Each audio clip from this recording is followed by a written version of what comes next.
Hello everyone, thank you for joining us at this interview. I'm Reza Rad from Radicad, and here I have Zoe Douglas from Power BI team. Yes, Hey Zoe. Thank you, Reza. Hi. Hi. Thank you for joining us. Thank you for your time.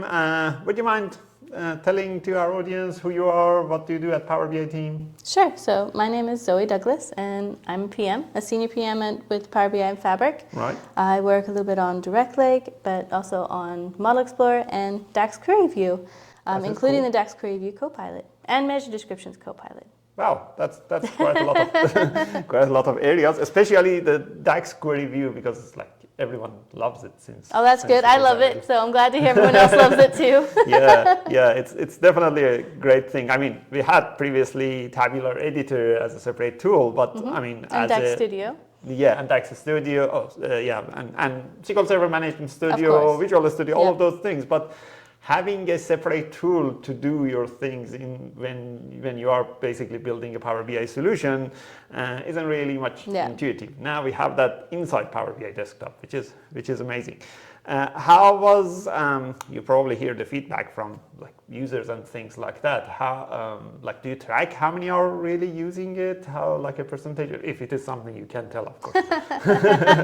Well, technically we can't tell those information, but we can say it's being used, and that's really great. I have a feedback form that you can fill out. Oh, that's cool. And we actually are going to have that soon in the UI. So there'll be a button when you go to DAX Query View. It's going to be not generally available, but it's going to be kind of auto on and enabled in public preview starting, I think, in the March release. Right. And then we'll also have a button up there, shared feedback. And that's going to go to a form that you can fill out, and you can tell me what you think of it. Okay, that's cool. Yeah, that would be really helpful for everyone watching. Yeah, so far the feedback's been really great. We did get some feedback in there, like they couldn't save the file, but they didn't tell me information. And so if you get feedback like that, where you find like a big bug, I have my email in that form. Please email me, because that one was really hard, because we can't reproduce that, so I'm not quite sure what's going on. Okay. So if you find something like a bug, also please do follow with an email so I can get that to the engineering team. Okay, sounds good. Yep. I'll make sure that we have the link to the form or whatever in this video. So this DAX Query View, how this idea came through, and how did you really started working with this? So when I got hired on the team, and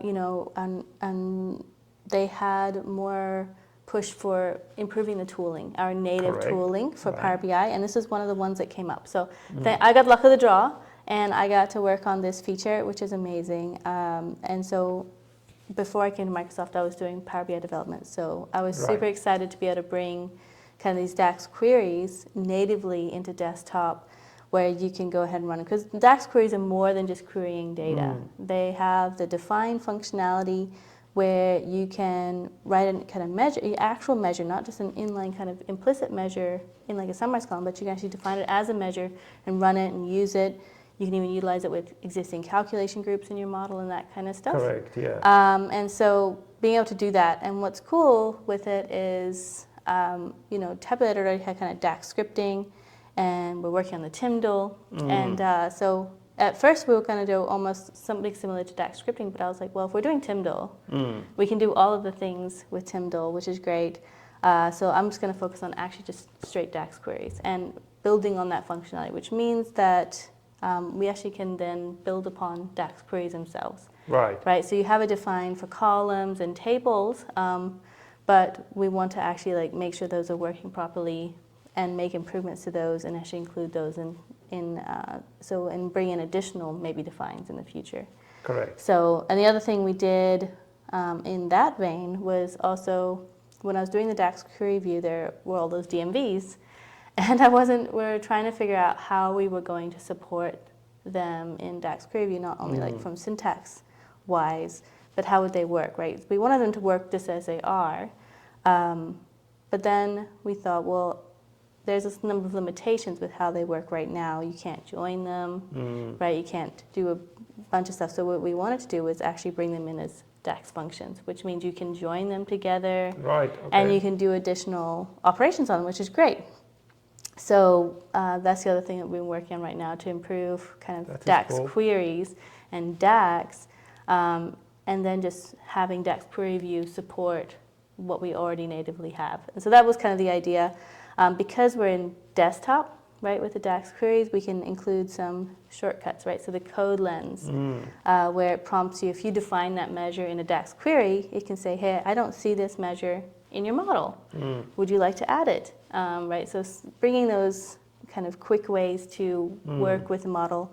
Like code snippet, things like that as well? Do you see something like that would come? What do you mean by snippet? Like it's like a template. Let's say I want to do, I don't know, running total, those kind of things. So I would just type running total. It would bring that whole. Well, so you're getting into your visual calcs now, right? Not exactly like that. Because they have those as well. But but like you mean like almost like quick queries.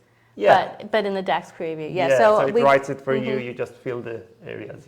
Yeah. So that is something that we hadn't actually looked at yet. We were focusing on building on existing. So that's why we have the quick queries. Right. So you can right-click any table, column, or measure, and then it will kind of auto-populate it into the DAX Query View. But I like this idea of snippets and like templates. Actually, I misspoke. We did talk about it. What we wanted to have was one of the things we were thinking about doing, we want to do in the future, is a way to maybe have like a drop-down somewhere that says like all the DAX functions. Oh yeah. Or maybe even, as you said, maybe some common DAX patterns almost. And maybe you can define them yourself and include them somewhere. Correct, I don't know, but something like that where you can click something, it'll kind of populate it. An example or sample of it right now. That is cool. Yeah, so we had a lot of ideas of kind of how are we going to help people learn DAX. But those ones we're putting off for now just because we wanted to focus on the core functionality of actually getting it to run queries. Right, yeah. We have a lot of work to do in the result grid that we're going to be doing soon. That was kind of deprioritized for core functionality. So what we've prioritized was running, parsing, formatting, and quick queries. Right. So you don't have to write DAX, and then like having the measure tools, right? So measure management, trying to capture as much of that as we could. We have a full Monaco editor. One of my favorite ways to do it is if I already have a measure in my model, I can right click and say, like say if I am doing a sum of a column, right? So like something like sales, right? So you have the sales and costs. If I already had sales defined, I can just right click on it, define it, define and evaluate, and then I can click on sales, highlight sales, and then I can change all occurrences and change it to cost. So then the 5 occurrences that are in there. Right, yeah. And now I just made my cost measure. I can run it and then click save back to my model. So that kind of measure flow, we prioritize kind of showing it with references. So if you have a measure that is referencing a bunch of other measures, which happens a lot. I don't know about you, but in mine, I did it a lot. Like 90% of the time, So if it was one measure, if you change it, you change every measure in the model. This way you can right click on one of those downstream measures and say define with references. Right. And then what that does is now you have a list of all those measures, and you can change any one of them in that list, rerun the query and see the output, really and helpful. Add in those group by columns. You don't have to go create a visual. You can just see the output here. And then go with it there. So those are the things we prioritized when we were creating DAX Query View. Just kind of get you up and running, try to be as productive as possible with the existing flows that you already have. So those are, the other thing we did was we added like the peak. So if you hover over a measure in the DAX Query View, it'll show, we want to bring that to the DAX formula bar. We want to bring formatting into the DAX formula bar. We want to bring all those kind of cool things. In DAX Query View, Yeah, so in DAX Query View, but no, we want to bring some of them into the DAX formula bar as well. And then the other thing is like for those ones where you're adding a whole bunch of measures, right? You have to click on each measure to add it in. So one of the things when you're using those code lenses, if it sees that your measure isn't in the model or the measure is in the model and you've changed the definition, you can click the add to model or update model. That's right. One of the things we are going to bring in is a bulk action on that. So you can click add, update all the changes I have in this DAX query. Really that would be amazing. So that one works really well. Like if you wanted to say define your measures with the DAX Query View Copilot, right? So you can get in and say, one of the ones I've done is if I have a table and I want to create a bunch of just basic measures, right? In Tabulator you can go and script it. but you can come into the Copilot and say, write a measure, write a sum for every numeric column in my table, right? And it will define them all and then have a query, an evaluate statement that's going to allow you to see them in a summarized columns usually, so you can add a group by. So which would be useful for situations that we do, because we use a lot of implicit measures, but implicit measures doesn't really work all the time. So we have to create like sum for all of those like measures and things like that. Yeah, just basic ones, right? Yeah. So so you can have your fact table, have your sums created in a different table, hide your fact table, whatever you want to do. So yeah, that's right. Do you see this, and this might not be in your plan, but you can tell me, is it something in your plan or not? But DAX Query View is great. I can do like my debugging and checking my code before creating a measure and things like that. But sometimes for working with that, I also need to look at my model diagram. So is it possible to pop out that piece it comes as a separate window, like what Power Query Editor does? Like it comes as a separate window, so I write queries here, then see my model over there. I mean, probably you don't have an active plan for that, but is it features like these something you would be looking in the future? I always have active plans to do multi-monitor support, Reza. Yeah. But it really is, I have, we talked about a lot, internally. It's something we want to do. It's just kind of when. So. But yes, it's always something that I'm always asking for. So it is amazing to have that. You get a little bit of it if if you're looking at, if you have so multi-monitor support, definitely something always trying to get in there. Good. So it'll be great when it comes. Looking forward to it, yeah. But yeah, what we have coming up next though is the DAX Query View Copilot. Yeah, that's really exciting. So, what things that really does, like writing the code, describing the code, commenting, and things like that, right? Exactly. So one of the things it does, obviously, natural language to DAX query, right? And then also DAX query to natural language. So you can highlight a DAX query you've already created, and you can say, what does this do? Or explain to me, why did you use summarized columns, right? What is happening in here? Maybe you can see a DAX function in there that you're not quite sure why it's using that DAX function. You can go ahead and ask it. Another thing it does is just talk about DAX topics. So if you want to, like the classical interview question, what's the difference between sum and sum x, you can ask it that. Okay, things like that, right, yep. And then you can have it explain, and it has knowledge of your model. So we send the model metadata. Cool. So it'll give you examples using your model. So it knows the relationships and things like that. That is really helpful. Exactly. So yeah, so that's kind of, you can invoke it with like Control I and then just start typing. It's not fully conversational yet. So you can invoke it and then ask it something it will generate. Right. While it's generated, the run button we are disabling. Right now it's not disabled, but we are soon disabled. I think after the March it will be disabled.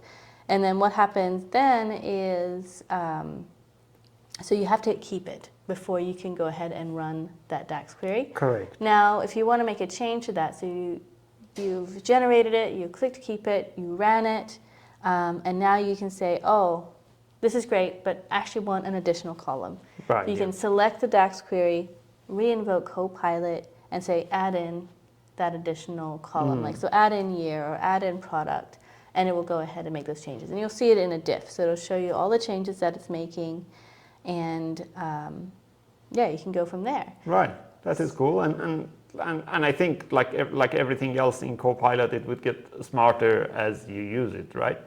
I'm not sure, because we're not sending anything back to the LLM. We're not sending, we're not training the model off of we're not training the OpenAI model. Right, not even with my own data or my own questions. Okay. Right. No, absolutely not. So all of that is, I think they're safe just for kind of oversight with harms, but not with, we're not sending those back to, we don't see them. Right. And Copilot's not using them to learn off of. Yeah, unless the LLM itself gets upgraded. Yeah, exactly. And that'll be a different process, but it's the OpenAI, right? So we're pretty clear. I think there's a lot of documentation on the terms and conditions with Copilot, and so we are held to those as well. Right, correct. And the Copilot in Power BI, is that also part of the capacity-based licensing? Yeah, so it's all Fabric Copilot. Right. Yeah. So you need either F64, P1, your tenant has to turn it on. There's a whole list of requirements, and we are under those. what happens is, like say you open up desktop, you go to DAX Query View, you invoke the Copilot. If you're not signed in, it will prompt you to sign in. Mm-hmm. And then it will ask you to designate a workspace that is linked to a capacity that it can use, right? And so that's kind of how it figures out where it's going to. So even if I don't have it published, I assign it to a workspace and then. Exactly. Right. Yeah. Exactly, and that's just for Copilot. So it's not saying right, we're not publishing your report in that step or anything like that. Right. Yeah. Correct. Yes. And then the other thing to note with the Copilot, so you have, right? So that's not conversational. We're working on having it conversational. We're working having it run when it's generated, but also not have, but right now it doesn't do that. So you have to keep it, select it, and re-enter into the Copilot. I had a point here and I can't remember what it is right now, Reza. I was like, I had a point I was going to make, but I've forgotten what it is, but yeah. That is cool. And it helps us with commenting through the code and all those kind of things as well, right? Absolutely. So you can actually just select code and say, hey, can you add comments? But explain it, yeah, which is really helpful because it actually does that automatically as well. Right, yeah. So we tried to make it conversational, right? So if you're saying, oh, hey, I want, Reza's like, Reza, I want you to build me a house. And I want it to be really cool, and I want it to be square, and I want it to be this high, whatever you tell me. And then you can say, okay, yeah, we did it this way, and you explain in your way of explaining, I made it this by this, and I did with this roof, and how the steep is like that. So when you ask it, so I say, tell me the, products, year-over-year difference between our products, something like that. What are the top 5, well, what are the top product, what are the top what are the products with highest profitability, right? So it's kind of subjective. And so what Copilot will do, it'll say, I'm creating a measure for profitability, or I'm saying you meant top 10 or top 5. And it will generate the code, and when it generates the code, it's also going to add a comment on each block explaining what it's doing to answer my question. Yeah. So that is something that cool. we thought was really great, because then it's not only taking your prompt, repeating your prompt, but also then explaining what it's trying to do to answer your prompt. So that way, maybe if our definitions were different, I can see what it was trying to do, and then I can rephrase it. Yeah, which is good for learning DAX as well. Like I understand, for example, this step is done because of that, rather than just a whole block of code. Yeah, yeah, exactly. Definitely. The other thing we found, especially with Copilot, is DAX is a complex language. Oh yeah, tell me about it. And there's also maybe not as much literature available online for it to learn from, like there is a SQL or Python. So what we found is sometimes it didn't exactly get it right. One of the things we noticed it doing was maybe confusing a column and a measure. We're working on getting it to not do that anymore. But we weren't sure what to do when we wanted to do a parser check. So a parser check will find these issues, and it will try again. We'll say, that wasn't right, please try again.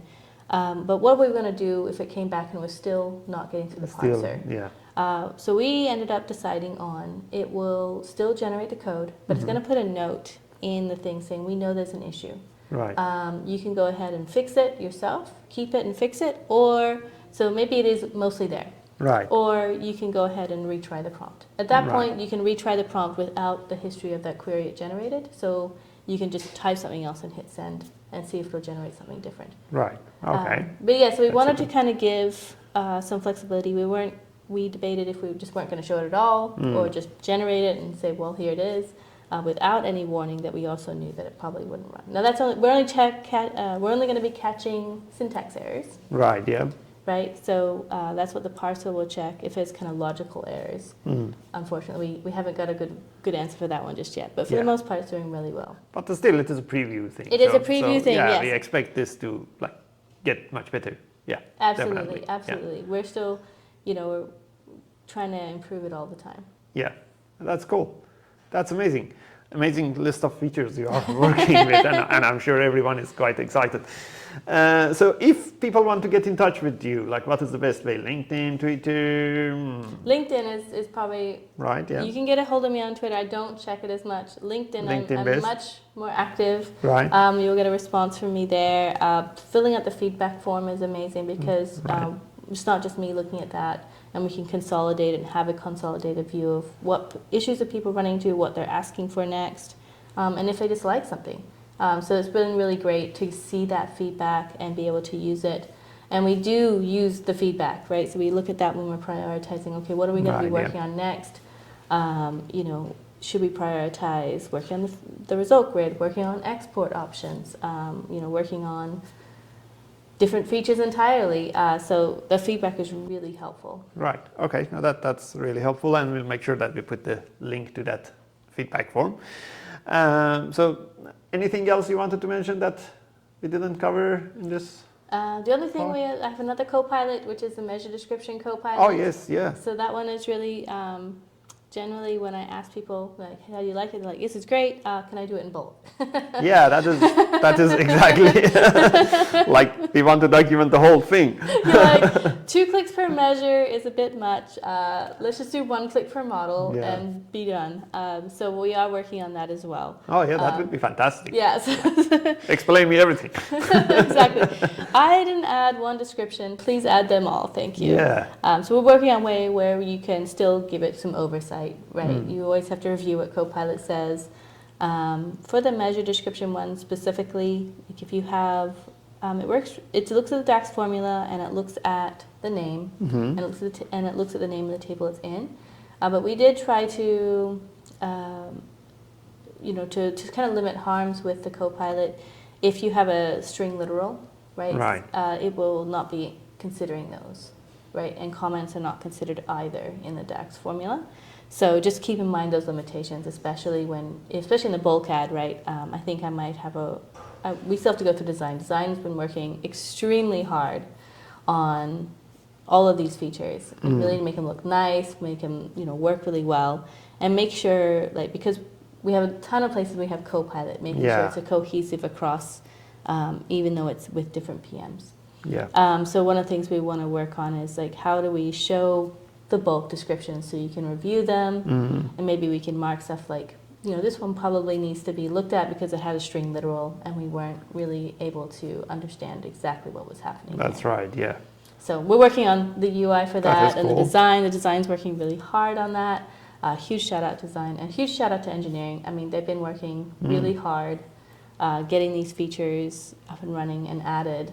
It seems like we've been doing a lot, so. Yes, no, it is actually good because, like, there have been some, not rumors, but some saying around that there are not much happening in the Power BI world these days. But yeah, it's like we have quite a lot of visual calculations, DAX Query View, yeah, like quite a lot of things. Yep. So yeah. I mean, and it is not just. You know, the DAX Query View, like we added in the whole 4th view, right? That was amazing. But, you know, we've also done a lot, you know, Direct Lake. That's a huge thing for Power BI. That is really huge. That is web the next modeling, big thing. Yeah. having, like, a lot of those functionality happening in desktop and the web. Desktop's not going to go away. We just want to have both options for you. And then also, even on the visual side, like Miguel's been doing a fantastic job with the core visuals, bringing in so much more functionality. Correct, yes. On those things. So, I mean, really, there's a lot of stuff happening. Maybe we're not communicating it as loud as Fabric stuff. Yeah, because there are a lot of things happening in Fabric. It doesn't necessarily mean that nothing is happening in Power BI. Yeah. That's absolutely true. There's a ton of stuff happening, and, you know, and we just did the visual calculations and everything. I mean, it's pretty amazing, you know, just how much stuff has actually been changing with Fabric. Yeah. Yeah, no, that's cool. Thank you for your time. Really appreciate your time. Thank you everyone for watching us. If you want to get in touch with Zoe, her LinkedIn, we would put that feedback form link down here as well. So, yep, until the next video, bye. Thank you.